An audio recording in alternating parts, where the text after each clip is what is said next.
സുജിനും പൊന്നൂസും വേർപിരിഞ്ഞതിനു ശേഷം social media മൊത്തം ഇവരുടെ വാർത്തകളാണ്. ഇരുവരും നല്ല രീതിയിൽ ബന്ധം മുന്നോട്ട് കൊണ്ടുപോയവർക്ക് പെട്ടെന്ന് എന്തു സംഭവിച്ചുവെന്നും ഇടയ്ക്കിടയ്ക്ക് ഇങ്ങനെ ഡിവോഴ്സ് വാർത്ത കേൾക്കുന്നത് കൊണ്ട് ഇത് സത്യമാണോ എന്നും പലരും സംശയിച്ചു. എന്നാൽ സുജിനും പൊന്നൂസും ഇൻസ്റ്റഗ്രാമിൽ തന്റെ വിവാഹമോചന വാർത്ത പങ്കുവച്ചതോടുകൂടി അത് സത്യമാണെന്ന് എല്ലാവരും മനസ്സിലാക്കുകയും ചെയ്തു.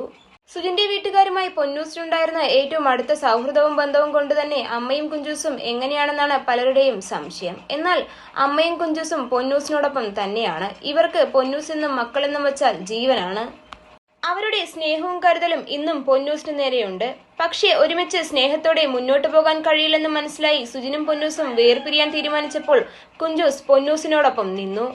പൊന്നൂസിന്റെ മാനസികാവസ്ഥയെല്ലാം മനസ്സിലാക്കി അവൾക്ക് വേണ്ട സപ്പോർട്ടെല്ലാം നൽകി കൂടെ നിന്നത് സഹോദരി കുഞ്ചൂസ് ആണ്.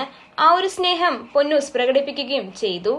കഴിഞ്ഞ ദിവസം കർമ്മയുടെ ഫലം നിങ്ങൾ അനുഭവിക്കുമെന്നും ഈ ഒരു സാഹചര്യത്തിൽ എന്ത് പറയണമെന്ന് എനിക്ക് അറിയില്ല എന്ന് പറഞ്ഞുകൊണ്ട് കുഞ്ചൂസ് ഇട്ട വാചകങ്ങൾ സുജിനെതിരെയാണെന്നും കുഞ്ചൂസ് സപ്പോർട്ട് ചെയ്യുന്നത് പൊന്നൂസിനെയാണെന്നും പറഞ്ഞുകൊണ്ട് നിരവധി പോസ്റ്റുകളും കമന്റുകളും വന്നതോടുകൂടി എല്ലാവർക്കും മനസ്സിലായി കുഞ്ചൂസ് ഇപ്പോഴും സപ്പോർട്ട് ചെയ്യുന്നത് പൊന്നൂസിനെയാണെന്ന്. എന്തായാലും സുജിന്റെ വീട്ടുകാരെല്ലാം പൊന്നൂസിന്റെ കൂടെ തന്നെയാണ്.